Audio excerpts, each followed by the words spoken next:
Breaking this, the U.S. Supreme Court rules in favor of former President Donald Trump in his appeal of a Colorado ballot disqualification. That applies to Colorado. In all likelihood, it will apply to other states as well. Live to Shannon Bream for her initial analysis and reaction now. Did you have the inside word, Shannon? Hello. Okay.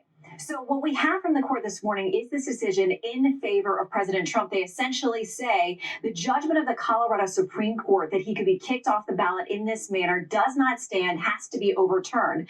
Now, it's a per curiam opinion, which the Latin for that is sort of the court speaks. It's supposed to be sort of a unified voice. But we do, as I'm looking through here, some additional folks who wrote, Justice Barrett, and I believe Justices Sotomayor, Kagan, and Jackson. They write concurrences as well. So they may have gotten to this in a different way, but I don't see any dissents here. So it sounds like the court as a whole is agreed that whatever happened with Colorado, it was not the proper framework to use here.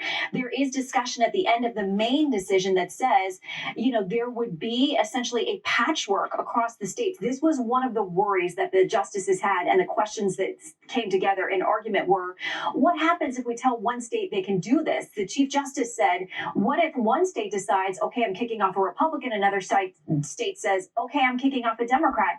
And then we get down to just a handful of states that actually have all of the candidates' names on the ballot.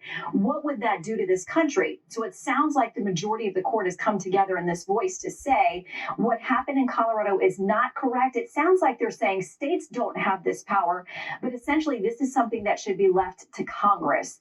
And so they agreed to that point, but how they got to these different positions, how they got to the agreement, they found some different maps there, but they got to the same end result, guys.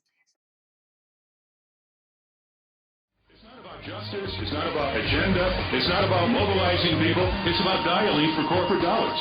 These two parties have sold the U.S. government and the American people to the highest bidders.